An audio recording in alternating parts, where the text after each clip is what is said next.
গুলশানে বরিশালের এই যে নারী এমপির বাসায় চাঁদাবাজির যে ঘটনার ভিডিও ফুটেজ ভাইরাল হয়েছে, যে সিসিটিভি ফুটেজটা আপনারা দেখছেন, ওখানে টাকার ব্যাগ নিতে কালো টি শার্ট পরা যে ছেলেটা ছিল সেটা ছিলাম আমি।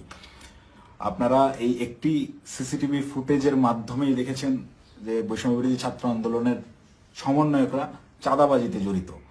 আপনাদের যে সমন্বয়করা গত বছর আন্দোলনে আপনাদের কাছে মহানায়ক ছিল, তারা হয়ে গেল চাঁদাবাজ। কিন্তু আমার কিছু প্রশ্ন আছে। আপনারা কি জানেন যে এই যে টাকা নেওয়ার যে ফুটেজটা, এটা সকাল 9টা থেকে 10টার ভিতরকার সময়ের মধ্যে, তার ঠিক কয়েক ঘন্টা আগে ভোর 5টার সময় ওই জোনের ডিসি ওসি সবাইকে অবগত করে একদম অফিসিয়াল প্রসেসে আইনিভাবে আইন শৃঙ্খলা বাহিনী অর্থাৎ পুলিশ বাহিনীকে সাথে করে নিয়ে স্বামীর সেই বাসায় আমরা অভিযান চালাই। কই নিউজ মিডিয়ায় এত কিছু আসলো, এই 2 মিনিটের সিসিটিভি ফুটেজটাই কেন? আগের রাতের গোটা অভিযানের বিষয়টাকে একদম সেফ ধামাচাপা দেওয়া হলো কেন? ভোরবেলার সেই পুলিশ সাথে করে নিয়ে যে অভিযান চালানো হয়, 5টা থেকে 6টা পর্যন্ত টানা 1 ঘন্টা শাম্মী আহমেদের বাসায় অভিযান চলে, আইন শৃঙ্খলা বাহিনী সহ গোটা বাসা তন্ন তন্ন করে খোঁজা হয়, কোথাও শাম্মীকে পাওয়া যায় না। কিন্তু বাসা অভিযান চলাকালীন সময়ে প্রত্যেকটা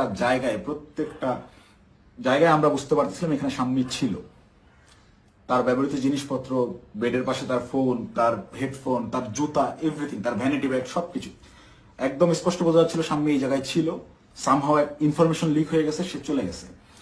তো যেই 2.5 মিনিটের সিসিটিভি ফুটেজ ভাইরাল করে আমাদেরকে রাতারাতি হিরো থেকে একদম ভিলেন বানানো হলো, যারা এই কাজটা করলো তাদের কাছে আমার অনুরোধ থাকবে এবং চ্যালেঞ্জ করব আমি, যদি সৎ সাহস থাকে আগের রাতের সিসিটিভি ফুটেজটা আপনারা ফাঁস করেন, দেখি কে ফোন করছে, কার কলে, কিভাবে স্বামী বাসা থেকে বেরোইছে, এবং আইন শৃঙ্খলা বাহিনীর সাথে আমরা যে অভিযানে গেলাম সেখানে আমাদের ভিতর কি কি কথা হয়েছে। আমরা চাঁদাবাজ কিভাবে হলাম? চাঁদাবাজি তো করি নাই। আমাদেরকে পরের দিন সকালবেলা এটা যোগাযোগ রিয়াদের সাথে করছে, রিয়াদের সাথে যোগাযোগ করে রিয়াদকে ডেকে পাঠাইছে তারা। রিয়াদ আমাকে ফোন দেয়, ফোন দিয়ে ডেকে নেয় যে ভাই ওই বাসায় একটু আসতে হবে। তো সে আমাকে প্রাথমিকভাবে জানায় যে স্বামী যায় নাই, এটা এখনো আমাদের কাছে তথ্য আছে, আমি বাসায় নজরদারি করতেছি, আপনি তাড়াতাড়ি আসেন। আমি ইমার্জেন্সি যাই। যাওয়ার পরে রিয়াদ আমাকে নিয়ে ভিতরে যায় এবং বলে যে ভাই উপর থেকে ডেকে পাঠাইছে।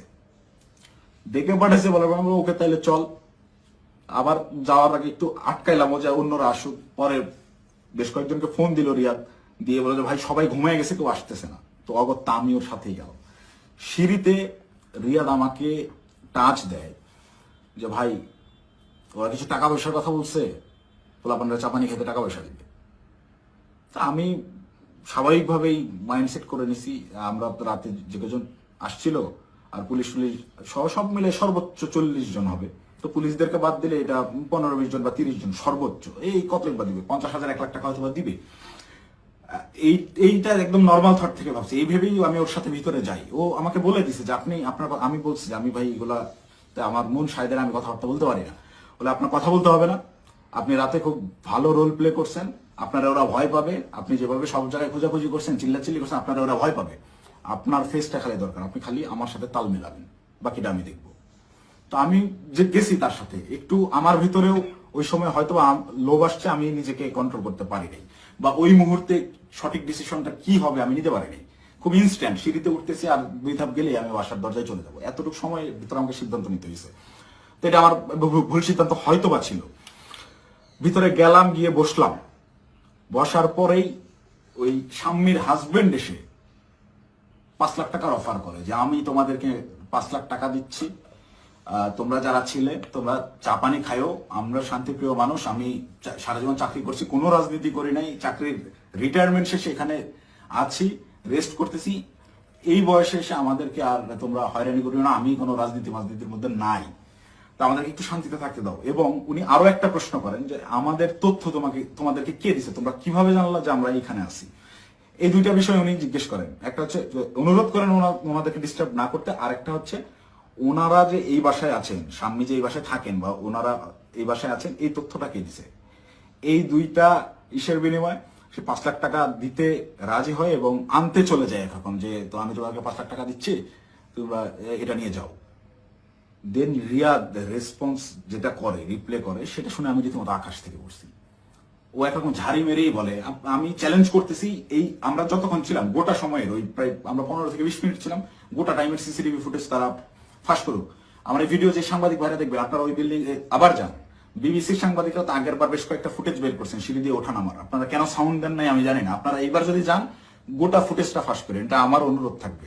তাহলে ভাই আমি একটু বাঁচি। আমাকে যেভাবে আপনার এই চাঁদাবাজ হিসেবে পরিচয় করাইলেন, ডেকে নিয়ে ভাই টাকার ব্যাগ হাতে ধরাই দিছে। চাঁদাবাজি করতে যাই নাই, জীবনে চাঁদাবাজির কোনো রেকর্ড নেই, খোঁজ নিয়ে দেখেন, গোয়েন্দা লাগান, এভরিথিং। 1 টাকার অবৈধ সম্পদ কোথাও অর্জন করছি কিনা চ্যালেঞ্জ করব, কেউ বের করতে পারবে না। এবং সর্বোচ্চ চেষ্টা করতেছে বর্তমান এই রাষ্ট্রযন্ত্র, সর্বোচ্চ চেষ্টা করতেছে আমাকে ভিলেন বানানোর। আমার বিরুদ্ধে কোনো এভিডেন্স পাচ্ছে না, এরকম কোনো কাজে আমি কখনোই ছিলাম না। আমাকে ডেকে নিয়ে জাস্ট ইউজ করা হয়েছে। যাই হোক, ওই প্রসঙ্গে আপাতত না যাই, ঘটনায় ফিরি। এখানে রিয়াদ রিপ্লেতে বলল যে কিসের 5 লাখ, 1 কোটির নিচে কথাই হবে না। আপনাদের মান ইজ্জত সব বাঁচাই দিলাম, আত্মীয় স্বজনের কাছে কালার খাইতে হলো না, জেল খাটতে হলো না, কোনো কিছু করতে হলো না। আমি ভাই রীতিমতো 1 কোটি টাকার কথা শুনে হয়েছি যতটা, তার চাইতেও বেশি হয়েছি। অকপটে বলতেছে যে আপনাদেরকে জেল খাটা লাগলো না, কিছু না, আত্মীয় স্বজনের কাছে মানহানি হলো না, মিডিয়া হলো না, কোনো কিছু হলো না, এটার বিনিময়ে শুধু 5 লাখ।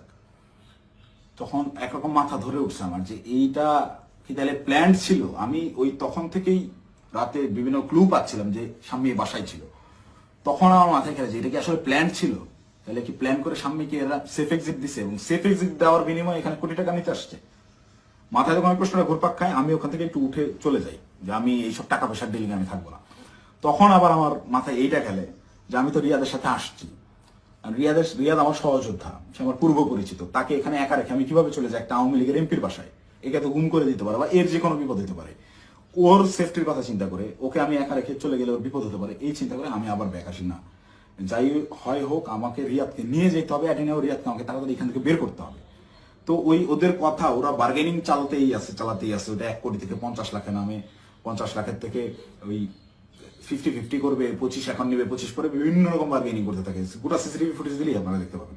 তো আমি যত ফাস্ট করা যায় এখান থেকে বেরোতে পারলে পারছি। তো আমি রিয়াদকে বারবার কানে কানে বলতেছি, তুই এরকম পাগলামি করিস না, তুই থাম। রিয়াদ আমাকে বারবারই বলে, আপনি চুপ থাকেন, দেখেন আমি কি করি, আপনি চুপ থাকেন, আমি দেখেন কি করি। তো আমি সাহস আর পাচ্ছিলাম না। উনি একটা সময় করলেন কি, পাশের রুমে গেলেন, পাশের রুমে গিয়ে কাউকে একটা ফোন দিলেন, সর্বোচ্চ 30 সেকেন্ড বা 1 মিনিট পরে একটা লোক আসলেন, এসে বেল চাপলেন, দরজা খুলতেই বাইরে থেকে একটা টাকার ব্যাগ দিল, টাকার ব্যাগটা নিয়ে গেটটা লাগাই দিলেন। ওই টাকার ব্যাগটা সোজা এনে আমার পাশে উনি রাখলেন। আমার পাশে ছোট একটা টেবিল ছিল, রাখতেই এই পাশ থেকে রিয়াদ আমাকে বলতেছে, আপনার তো কাঁধে ব্যাগ আছেই, তাহলে ওটা ব্যাগে ভরে ফেলেন। তো আমার ব্যাগের ভিতরে খাবার ছিল, আমি সারা রাত ধরে জেগেছিলাম, এখানে অভিযান চালিয়ে বাসায় যাচ্ছিলাম, খাওয়া দাওয়া করিনি, সকালে খাওয়ার জন্য খাবার কিনছি, খাবারটাও খেতে পারিনি। এই খাবারটা বের করে রেখে টাকাটা ব্যাগে বললাম ভরে, আমি রিয়াদকে বলতেছি চল উঠি। রিয়াদ তখন নতুন আবার কাহিনী শুরু করলো যে না, এই 10 লাখ টাকা নিয়ে যাওয়া যাবে না। সে তখন বিভিন্ন বিনে আরো টাকা দেন, আপনি টাকা লাগলে ম্যানেজ করেন। সে টাকা ছাড়া উঠবেই না। তাকে একরকম অনুরোধ করে আমি এই জায়গা থেকে বললি যে ভাই তুই আর ঝামেলা বাড়াইস না, তুই চল, আর তুই যদি বেশি ঝামেলা করিস তাহলে আমি এই টাকার ব্যাগও ফেলাই, আমি চলে যাই, তুই একা হ্যান্ডেল করবি। কারণ এখানে টাকা পয়সা এরকম তুই কোটি টাকা নিবি, এটা আমাকে বললাম না। এটা যদিও আমি বাইরে এসে বলছি, লাস্টের লাইনটা। রিয়াদও দেখি আমি যখন বলছি আমি চলে যাবো তোকে ফেলে, তখন রিয়াদ একটু ভয় পেয়েছে এবং রিয়াদ আমার পিছু পিছু চলে আসে। তো বাইরে আসার পরে রিয়াদ আমার সাথে একরকম প্রচন্ড রাগারাগি শুরু করে, যে দেখবি আপনি কি পাগল নাকি, আপনার জন্য হইলো না, আপনি মাত্র 10 লাখ টাকা নিয়ে চলে আসলেন কেন? আমি ওরে উল্টা ঝাড়ি মারতেছি, বাট তুই পাগল নাকি, একটা মানুষের বাসায় গিয়ে ওখানে ক্যামেরা আছে, এই আছে, সবকিছু আছে, একটা মানুষের বাসায় মানুষ কি কোটি টাকা ঘরে রাখে, তুই একজন মানুষের বাসায় যে আন্দাজে বলতেছিস আমাকে 1 কোটি টাকা দিতে হবে? লোক বলতেছে টাকা নাই, বলতেছি ম্যানেজ করে এনে দেন। এটা তো পাগলামি ছাড়া কিছুই না। তুই কি অন্ধ হয়ে গেছিস? তোর কি বিবেক বুদ্ধি নাই হয়ে গেছে টাকার লোভে? ভাই ভাই তো আমার 1 কোটির কথাই বলে দিছে। আমি মানে প্রশ্ন যে করব কোন ভাই, এটা প্রশ্ন করার আগে দেখি রিয়াদের চোখ মুখ শুকিয়ে গেছে। মানে সেও আতঙ্কিত, তাকে 1 কোটির কথা বলে দেওয়া হয়েছে। এই 1 কোটি কেন আনা হইলো না, বা আমি যে বাধাগ্রস্ত করছি আমার জন্য সে 1 কোটি আনতে পারলো না, এটার জন্য সে আমার উপরে বিরক্ত এবং সে নিজেও নার্ভাস। রিয়াদের চোখে মুখেও দেখি চিন্তার ছাপ। ওরা বলল কোন ভাই, কখন বললো তোরে, কার সাথে কথা বলছিস আমি যাওয়ার পরে? বলছে রাতে কোন ভাই আসছিল দেখেন নাই? তখন আমি 30 সেকেন্ডের মধ্যে চুপ করে থাকি, ভাবতে থাকি। যখন রাতে কোন ভাই আসছিল এইটার সমীকরণটা আমার মাথায় মেলে এবং রিয়াদকে আমি বলি যে যে ভাইয়ের সাথে কথা বলে আসলাম তুই কি সেই ভাইয়ের কথা বলতেছিস? রিয়াদ বলে হ্যাঁ। কয় আপনি বুঝতেছেন না ওখানে ক্যামেরা আছে, সবকিছু আছে, সবকিছুর সামনে আমি 1 কোটি টাকার সাহস করতেছি, এটা কি এমনি এমনি? তখন আমার কাছে একটু এলেও বিশ্বাসযোগ্য মনে হচ্ছে যে না আসলে এইটুকু একটা ছেলে ও 1 কোটি টাকা চেয়ে ফেলছে, ক্যামেরা আছে, এটা জেনে শহর ও জানে। কিন্তু এই বাসায় আমরা 3-4 ঘন্টা আগেও পুলিশ সহ অভিযান চালিয়ে গেছি, বাসার কোথায় কি আছে সব জানা। ও খুব ভালো মতো জানে এখানে সিসিটিভি ক্যামেরা আছে, সব রেকর্ড হচ্ছে। তারপর ও বিন্দু পরিমাণ ভয় ছাড়া ও অকপটে 1 কোটি টাকা চেয়ে ফেলছে। তাহলে অবশ্যই ওর কথার কিছুটা হলেও সত্যতা আছে, ওর পেছনে ওই রকম ব্যাকআপ আছে। তো আমি একরকম মন খারাপ করে চলে যাচ্ছি, আমার মাথায় কিছু কাজ করতেছে না। তো রিয়াদ আমাকে জোর করে টেনে রিক্সায় তুলে ওই টাকার ব্যাগ সহ ঢাকার বিভিন্ন জায়গায় ঘোরাঘুরি করতে গেছে। আমাকে বিভিন্নভাবে কনভিন্স করতে থাকে যে ভাই উনি তো বলছে। আমি নেমে আসার পরেও রিয়াদ গেটে ছিল, ওদের সাথে বার্গেনিং করে আসছে, 2 দিন সময় দিয়ে আসছে যে 2 দিন পর আমরা আবার আসবো, এটা বলে আসছে। তো আমাকে বলতেছে ভাই ওনাকে 2 দিন সময় দিয়ে আসছি, 2 দিন পরে কিন্তু আসতে হবে, আমাদেরকে টাকা তুলতে হবে। আমি ওর কথা বাড়াইলাম না, বললাম দেখা যাবে। আমি খালি চাচ্ছিলাম এখান থেকে আমি কাটতে পারলে পাচ্ছি, আমি কিসের মধ্যে পড়ে গেছি। এইভাবে রিয়াদ চলে গেল ওখান থেকে ওই ওর বাসার দিকে। খুব সম্ভবত এটা মধ্যবাটা বৈঠাখালী নামের একটা জায়গায় যাবে, সেই জন্য একটা সিএনজি নিল এবং আমাকে ছেড়ে দিল। আমি আমার মতো চলে গেলাম এবং যাওয়ার সময় আমি ওকে জিজ্ঞেস করলাম তুই টাকাগুলো কি করবি? ও বলছে ভাই পোলাপান যেগুলো আসছে পোলাপানদেরকে দিতে হবে, তারপর ওই বাকি টাকাও তুলতে হবে, সব টাকা একসাথে তুলে তারপরে তো এটা ভাগাভাগির হিসাব। আমি তো টাকাই তো তুলতে পারলাম না, এটা তো যা দিচ্ছে এটা তো আজকের পোলাপানেরই খরচ, পোলাপানের চাপানি খেতে দিছে। আমি একটু চিন্তায় পড়লাম, তারপর আমি বললাম তাহলে পোলাপানটা দিয়ে দিস। ও বলছে ওকে, বিকালবেলা ইনশাল্লাহ এটা ভাগাভাগি করবো, আপনাকে ফোন দিয়ে জানাবো। তো বিকালে আমি তো এর মধ্যে আমি বেশ কয়েকজনের সাথে রাতে যারা ছিল তাদের বেশ কয়েকজনের সাথে যোগাযোগ করি এবং তাদের কথাবার্তা আমি সরাসরি স্বীকার করি নাই বা বলি নাই যে রিয়াদ এরকম করছে। তাদেরকে আমি বিভিন্নভাবে ঘটনাটা সম্পর্কে অবগত করার চেষ্টা করি যে তোর এরকম কিছু হয়েছে কিনা বা রিয়াদ কোনো টাকা পয়সা দিয়েছে কিনা। সবাই অস্বীকার করতেছে, মানে যারা আসছিল এই অভিযানটা চালাইতে তারা কেউ এই বিষয়ে অবগতই না। তার মানে এখানে ওই যে আমাদের গ্রুপে ইনফরমেশন দেওয়া হলো অমুক বাসায় আওয়ামী লীগের এমপি আছে বলে ছাত্রদেরকে চেতায় দেওয়া হলো, চেতায় দিয়ে এই ছাত্রদেরকে মব করতে পাঠানো হলো। ওখানে ছাত্রদেরকে পুলিশ বাহিনী সহ ওই এমপির বাসায় পাঠাইয়া ওই পরিবারকে ভয়ভীতি প্রদর্শন করা হলো। করার পরে ছাত্ররা সবাই যে যার মতো বাসায় চলে গেল। তারপরে চাঁদাবাজের দল চাঁদাবাজি করতে আসলো। ঘটনা এইটাই। এখান থেকে মাঝখান থেকে সাধারণ ছাত্ররা ব্যবহৃত হইলো। এই ব্যবহারের তালিকায় সেদিন আমিও পড়ছি, আমিও ব্যবহৃত হয়েছি এবং বিভিন্ন সময় বিভিন্ন ঘটনায় এরা এইভাবে বিভিন্নভাবে ছাত্রদেরকে ব্যবহার করে এইসব করে। তারপর বিকালবেলা রিয়াদ আমাকে ফোন দেয়, ফোন দিয়ে ডাকে হচ্ছে রামপুরায়। তো এমনিতেই আমি হাতিরঝিলে যেতাম, তারপরের দিন আমাদের বেসরকারি বিশ্ববিদ্যালয়ের প্রোগ্রাম হাতিরঝিলে, সেই প্রোগ্রামের বাস্তবায়ন কমিটিতে ছিলাম, ভেন্যু পরিদর্শনের জন্য যাওয়ার কথা। এমনিতেই যেতাম, তো ওর কথা শুনে আমি একটু হাতিরঝিল থেকে আগায় গেলাম রামপুরার দিকে। তো ওর সাথে যখন যাই সে আমাকে বিভিন্নভাবে কনভিন্স করার চেষ্টা করে যে ভাই আপনি অপ্রস্তুত হয়ে পড়ছেন, এটা বুঝছি, কিন্তু এটা এভাবেই হয়, এরকমই, আপনি বলার জন্য আপনি জানেন না। সে আমাকে ইনায় বিনায় বিভিন্নভাবে প্রলোভন দেওয়া শুরু করে যে আপনি এ যাবত আপনি কয় টাকার মালিক, আপনি কয় টাকা কামাইছেন। আমি ওকে ডিরেক্ট বলি যে ভাই এই মাসে আমার সেমিস্টার ফাইনাল পরীক্ষা গেছে, আমি টিউশন ফি দিতে পারি না, জন্য পরীক্ষা দিতে পারিনি। আপনার জায়গায় যদি আমি থাকতাম, রিয়াদ সরাসরি আমাকে বলছে আপনার ফেস যদি আমার থাকতো, আমি যদি আপনার কেন্দ্রীয় যে পদ সেই পদ যদি আমার থাকতো, এতদিন আমি কমপক্ষে 20 কোটি টাকা কামাইতাম। রিয়াদ আমার মুখের বলছে আপনি একটা বলো। তো আমার এই কথাগুলো শুনে আরো বেশি খারাপ লাগতে লাগলো যে কি বলে, প্রচন্ড মন খারাপ। আমি ওকে বলি যা হয়েছে বাদ দাও, আমরা হাতিরঝিলে যাই, প্রোগ্রামের কি অবস্থা দেখি। আমার মূল কনসার্ন আমার আবার সাংগঠনিক কাজে ফেরা। তো হাতিরঝিলের প্রোগ্রামের ওইটা পরিদর্শন করে ওই জায়গা থেকে সন্ধ্যা হয়ে গেছে।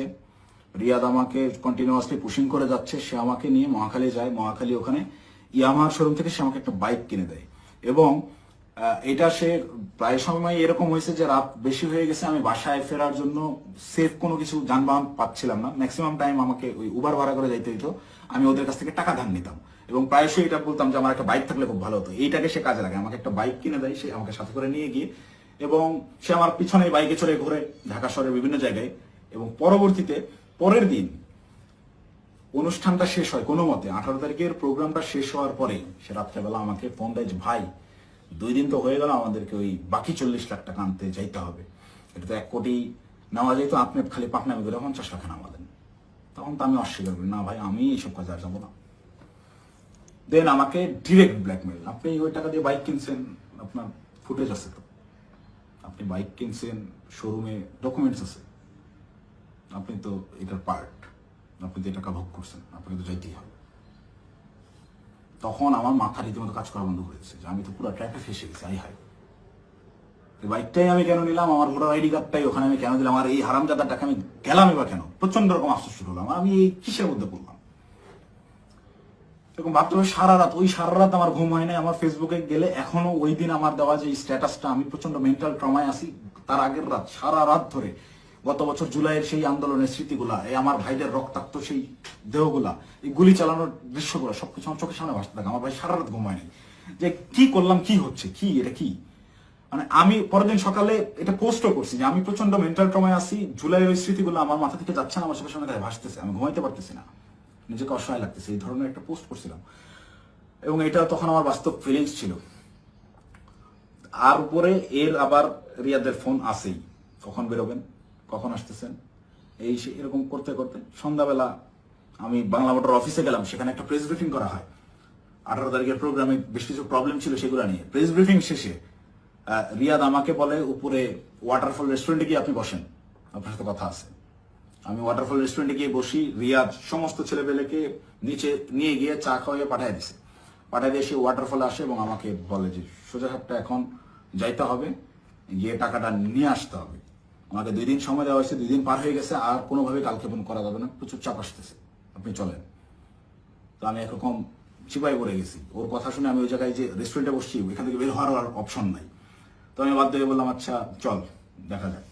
তো এই দিন গিয়ে আমি সর্বোচ্চ চেষ্টা করছিলাম যে কিভাবে এটা এড়ানো যায়। আমি গেটের সামনেই হোন্ডা থামায় ভিতরে ঢুকে দারোয়ানের সাথে কথাবার্তা বলে ওদের উপরে গিয়ে 2টা বেল চেপে আমি খালি ওরা টানতেছি, যারা বাসায় নেই আয়, তুই দরজা খুলবে না, আয় আয়, এই বলে ওকে বের করে নিয়ে আসছি। নিয়ে আসার পরে আবার হোন্ডা টান দিয়ে চলে আসছি। তারপর থেকে ওই দিন থেকে আমি ওর সাথে যোগাযোগ করা বন্ধ করে দিছি। টানা 2 দিন ওর সাথে আর যোগাযোগ করি নাই। ও আমাকে মেসেজ দেয় বিভিন্ন ভাবে, আমি যে টাকা নিছি, আমাকে যে ট্র্যাপে ফালানো হচ্ছে এইটা বারবার সে উল্লেখ করার চেষ্টা করে। আমাকে মেসেজ করে, ভাই টাকা নিয়ে হারায় গেলেন, খোঁজ নাই কেন? প্রত্যেকটা মেসেজে টাকা শব্দটা মেনশন করে, যেন পরবর্তীতে সেটা স্ক্রিনশট আমার বিরুদ্ধে ব্যবহার করতে পারে, বা আমাকে বোঝায় যে তুমি যে টাকা নিছো এটা কিন্তু এভিডেন্স আছে, আমাকে ব্ল্যাকমেল করার চেষ্টা করে। তো আমি রিয়াদের মেসেজ রেসপন্স করা অফ করে দিলাম একটা সময়।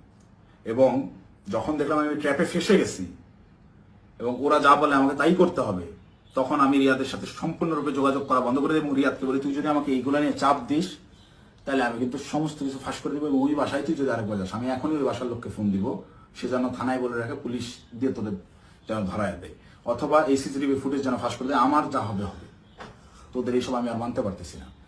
দেন রিয়াদও ভয় পেয়ে যায়, একরকম ও আমাকে থ্রেট মনে করা শুরু করে। ও দেখে রিয়াদ আর ভয় আমার সাথে যোগাযোগ করতেছে না। এবং সর্বশেষ যে ঘটনাটা ঘটে, রিয়াদ যেদিন ধরা খায় সেই দিন সে আমাকে না জানাই গেছে, সে আমাকে থ্রেট মনে করা শুরু করে। এবং এইটা সে তার উপর লেভেলের যে ভাইরা আছে, যে ভাইরা তাকে নিয়ন্ত্রণ করে, সেই ভাইদেরকে সে জানায় যে অপু এটা পজিটিভলি নেয় নাই, প্রচুর সমস্যা করতেছে।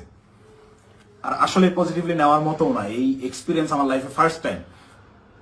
তো রিয়াদ ওই দিন যে গেল আমাকে সম্পূর্ণরূপে না জানায়, এবং আমার কোনো আগ্রহ ছিল না, আমি ওইটাতে যাইও নাই, এবং আমি যাব না জন্যই, ওদের এই ট্র্যাপে আমি আর ইউজ হব না জন্য প্রচন্ড রাগে ক্ষোভে আমি একরকম ওই ফোন টোন সব অফ করে একটু সাইলেন্ট হয়ে যাই, যে আমাকে যেন না পায়। আমার ভালোই লাগতেছে না, আমার বিবেকের তাড়নায় আমার মন চাচ্ছিল আত্মহত্যা করি।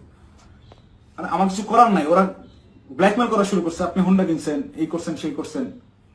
রিয়াদ যেদিন অ্যারেস্ট হয়েছে, অ্যারেস্ট হয়ে প্রথমে থানায় গিয়ে প্রথম স্টেটমেন্টই এটা দিছে যে এই জায়গায় চাঁদাবাজি জানে আলম অপু করছে, টাকা জানে আলম অপু নিছে, সেই টাকা দিয়ে সে বাইক কিনছে। মানে এইটা পূর্ব থেকেই ওকে শেখানো স্টেটমেন্ট। টাকা নিলে 10 লাখ, থানায় গিয়ে সাংবাদিকদের সামনে বলতেছে যে এরা 5 লাখ টাকা দিচ্ছে, 5 লাখ টাকায় জানা আলম অপু নিছে, নিয়ে 3 লাখ টাকা দিয়ে বাইক কিনছে, বাকি টাকা ওর ওয়াইফের চিকিৎসায় খরচ করছে। মুখস্থ বয়ান বলে দিবি, তুই কি জানোস আমার ওয়াইফ অসুস্থ কিনা? আন্দাজে একটা কথা যে বলে দিল, আমার ওয়াইফের গত 6 মাসে ওইরকম মেজর কোনো অসুস্থতা আসে নাই যে যার জন্য মেডিকেলে টাকা দিতে হবে। যাই হোক, রিয়াদ অ্যারেস্ট হয়ে থানায় গিয়ে যখন প্রথম স্টেটমেন্টটাই আমার বিরুদ্ধে দিল, এবং ওই জিনিসগুলো যখন আমি দেখলাম, যে আমার সিসিটিভি ফুটেজ ভাইরাল করা হয়েছে এবং রিয়াদ রিমান্ডে তো গেল পরে, আমি রিমান্ডে যাওয়ার পর স্টেটমেন্ট দিলেও আমি বলতে পারতাম যে সে নির্যাতনের ঠেলায় হয়তোবা নিজে বাঁচার জন্য দোষ আমার উপর পার করেছে, তা না, সে অ্যারেস্ট হয়ে থানায় গিয়ে প্রথম স্টেটমেন্টই দিচ্ছে আমার বিরুদ্ধে যে এইগুলো সব জানালো মুখ করছে। এটা তার শেখানো বলে ছিল, তার উদ্দেশ্য ছিল আমাকে কর দেওয়া। এবং এখন পর্যন্ত রিয়াদের বিষয়টাকে ইচ্ছাকৃতভাবে মিডিয়া ট্রায়ালে রাখা হয়েছে, যতক্ষণ পর্যন্ত আমাকে না ধরতে পারবে, যতক্ষণ পর্যন্ত আমাকে না ধরতে পারবে, এই সমস্ত দোষ আমার উপরে না চাপাইতে পারবে, ততক্ষণ পর্যন্ত এরা থামাবে না। এরা আমি বাইরে থাকার থ্রেড মনে করতেছে, আমি আসতেছি যে কোনো সময় আমি অ্যারেস্ট হয়ে যেতে পারি, আমাকে ওই হাসিনার মতো গুম করা হবে। হাসিনা যেভাবে নিয়ে আয়না ঘরে রাখতো মানুষজনদেরকে, কেউ জানতো না, বলতো সে নিজে একা একা হারায় গেছে। আমাকে বলতো যে সে চাঁদাবাজি করছে, করে এখন গানা গাইছে, কোথায় না কোথায় গিয়ে আছে। তো আমি জানি না আমার আসলে কি অপেক্ষা করতেছে, তবে আমি মহান আল্লাহ তাআলার কাছে শুকরিয়া জ্ঞাপন করতেছি। হয়তোবা জীবনে কোনো একটা ভালো কাজ করছিলাম, যার বিনিময়ে আল্লাহ তাআলা আমাকে ওই দিন ওই জায়গাটায় নেওয়া থেকে বিরত রাখছিলেন। আল্লাহ তাআলা হয়তোবা চান নাই যে আমি ওই পরিমাণ বেইজ্জতি হই, যার কারণে আমাকে নেয় নাই। আমি শুকরিয়া আদায় করি মহান আল্লাহ তাআলার কাছে, আমি চিরকৃতজ্ঞ। যাই হোক, এখন আমি যে কোনো সময় আমাকে আপনারা জেলখানায় দেখতে পারেন, আমার লাশ আপনারা নদীতে ভাসতে দেখতে পারেন, অথবা হঠাৎ করে একদিন টেলিভিশন খুলে দেখবেন যে আমি ওই বসে আছি, আমার সামনে প্রচুর প্রচুর টাকা পয়সা, মদ, তারপর হচ্ছে অস্ত্র শস্ত্র দিয়ে আমাকে দেখানো হচ্ছে আমি ঢাকা শহরের সবচেয়ে বড় মাফিয়া ছিলাম, গ্যাংস্টার ছিলাম, আমাকে অ্যারেস্ট করা হয়েছে। এরকম যে কোনো নাটকই সাজানো হইতেই পারে। তো এই নাটকগুলো যদি সাজানো হতে পারে বা আমাকে এভাবে ফাঁসানো হতে পারে, আমাকে দিয়ে এই কথাগুলো বলানো হতে পারে, তার আগে সঠিক সত্যটা জাতির উদ্দেশ্যে, জাতিরকে জানানোর জন্য আমার এই ভিডিওটা বানানো। যে সকল ছেলেপেলেরা ওই হলে থাকতে পারতো না ছাত্রলীগের যন্ত্রণায়, বাইরে বাসা ভাড়া নিয়ে থাকবে, বাসা ভাড়ার টাকা থাকতো না, বিভিন্ন রাজনৈতিক নেতাদের কাছ থেকে টাকা ধার নিয়ে থাকতে হইত, ডোনেশনে যাদের ম্যাচ ভাড়া চলছে, তারা এখন ডুপ্লেক্স বাড়িতে থাকে, নিজস্ব গাড়িতে চলাফেরা করে। এটা গোটা জাতি জানে। আমি আসলে এমনিতেই তো আমাকে যথেষ্ট পরিমাণ ক্যাপে ফালানোর চেষ্টা করতেছে। তো আমার মনে হয় যে এই বিষয়গুলো ক্লিয়ার না করে গেলে আমাকে দিয়ে ওরা যে কোনো স্টেটমেন্ট দেওয়া হতো। একটা ছোট্ট ক্লু দিই, রিয়াদের সাথে অ্যারেস্ট হওয়া যে চারটা ছেলে, এই চারটা ছেলে এই ঘটনার কোনো কিছুই জানে না। এই চারটা ছেলেকে রিয়াদ একইভাবে আমাকে যেরকম বলছে ওই সাময়িকা পাওয়া গেছে আপনি আসেন, এইগুলো নিয়ে যে ব্যবহার করছে, ওই আমাকে খালি বলছে যে আপনি রাতে অনেক ভালো ভূমিকা রাখছেন, আপনার ফেসটাই আনাফ, আপনারা দেখলেই ভয় পাবে ওরা। ঠিক তেমনই ভাবে এই একটা ছেলে পেলে নিয়ে গেছে যে তোদের কিছু করতে হবে না, তোরা খালি চুপচাপ দাঁড়ায় থাকবি, যা করার আমি করবো। এইরকম কোন একটা প্রলোভন দিয়ে এই ছেলেগুলোকে নিয়ে গিয়ে ফাঁসাইছে। ফাঁসানোর পরে এরা রিমান্ডে গেল। এরা কি হত্যা করছে ভাই? 10 দিনের রিমান্ড কেন লাগবে?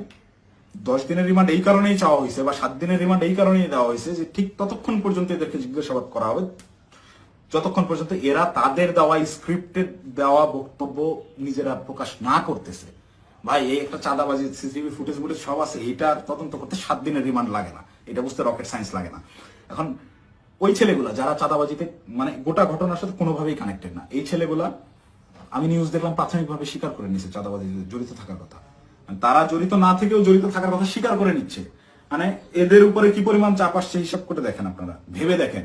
তো আমার মাথায় এইটাই ঘুরতেছে যে আমাকে ধরার পরে আমাকে কি পরিমাণ চাপ প্রয়োগ করবে, আমাকে কি না কি বলাবে।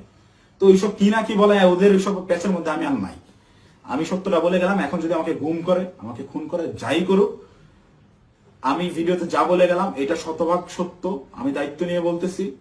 আমি আপনারা অনেকেই আমার পরিচিত মানুষজনদের ভিতরে অনেকেই ভিডিওটা দেখবেন যারা আমার সহযোদ্ধা, যারা আমার সাথে এতদিন চলাফেরা করছেন এবং যারা আমার সম্পর্কে জানেন, যারা আমার শুভাকাঙ্ক্ষী, তারা অবশ্যই এই কথাগুলো বিশ্বাস করবেন। তারা জানেন আমি ওই রকম দুর্নীতির সাথে যুক্ত হতেই পারি না, এবং আমাকে তারাও ইউজ করে সুবিধা করতে পারে নাই।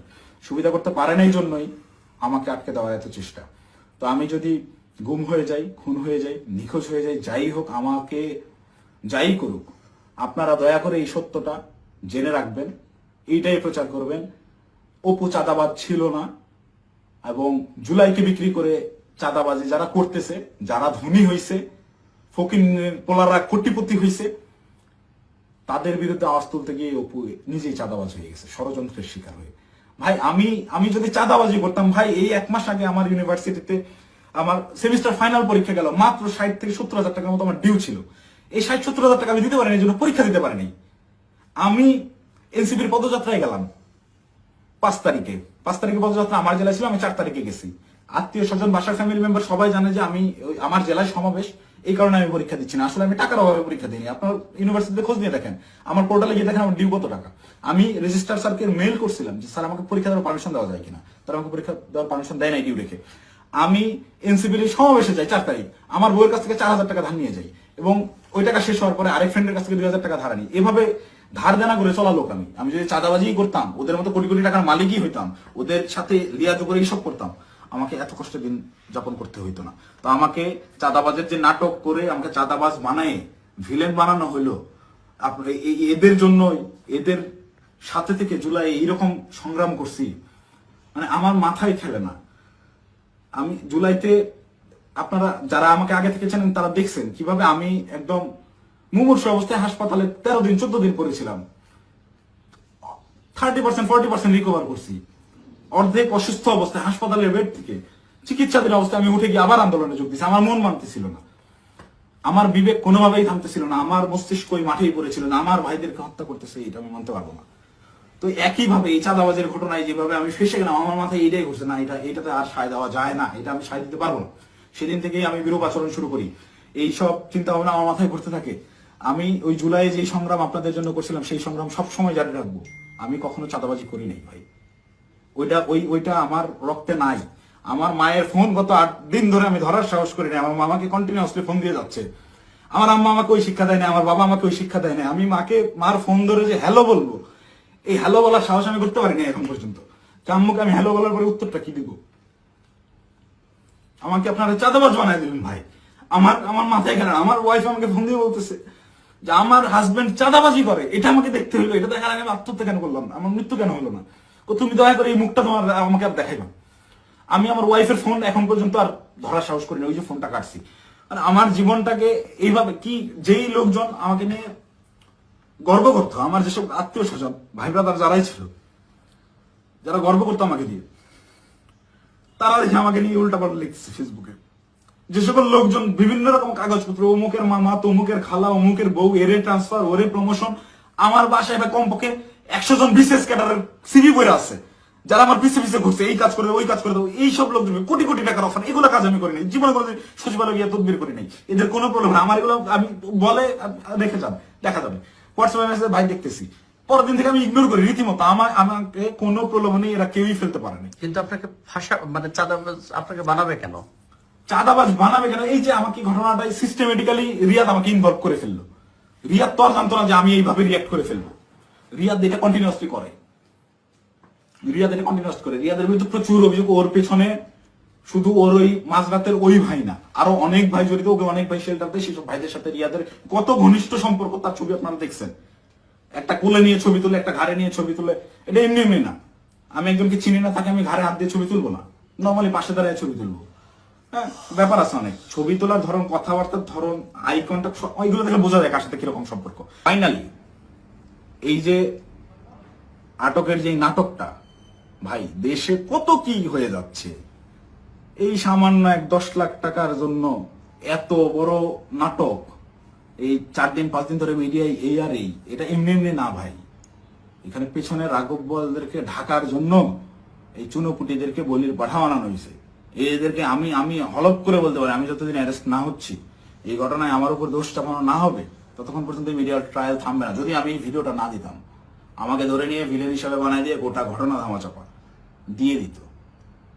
বাট সামহাউ আল্লাহ চাইছেন আমি ওই দিন ওখানে যাই নাই, এবং আমি না যাওয়ার কারণটাও এই সত্যটা জেনে যাওয়া। আমি যখন এই সত্যটা জানছি, তখন থেকেই আমার বিবেকের তাড়নায় আমি একরকম আমার মাথা পাগল হয়ে গেছিল। একবার আমার আত্মহত্যার সিদ্ধান্ত নিচ্ছিলাম, একবার কি করবো ভেবে পাচ্ছিলাম যে আমি কোথায় এসে পড়লাম। এরা আমাদেরকে দিয়ে, এরা আমাদের ছাত্রদেরকে ইউজ করে এইভাবে মব ক্রিয়েট করে চাঁদাবাজি করতেছে। আরে ভাই, এই ছাত্রদের রক্তের উপরে দাঁড়ায় এরা উপদেষ্টা হয়েছে। মানে নর্মাল থিঙ্কিং করেন আপনি, যখন এটা ভাববেন, আপনি ওই দিনগুলো যখন স্মরণ করবেন, আপনার চোখের সামনে একজন গুলি গেছে, রাস্তায় রক্ত পড়ে আছে, রক্তটা আপনার চোখের সামনে ভাসতেছে। এই রক্তের উপর দাঁড়ায় থাকা একজন লোক যখন এই রক্ত যারা ঝরাইছে, সেই সকল ছাত্রদেরকেই আবারও ইউজ করে স্বার্থ হাসিল করতেছে। আমি তো মিথ্যা কথা বলতেছি না, খোঁজ করেন, চোখের সামনে দেখতে পাচ্ছেন কারা কারা ধনী হয়ে গেছে, কিভাবে রাতারাতি ফকির নির্বলা কোটিপতি হয়েছে, এটা ওপেন সিক্রেট। এবং এদের এইসব টাকা পয়সা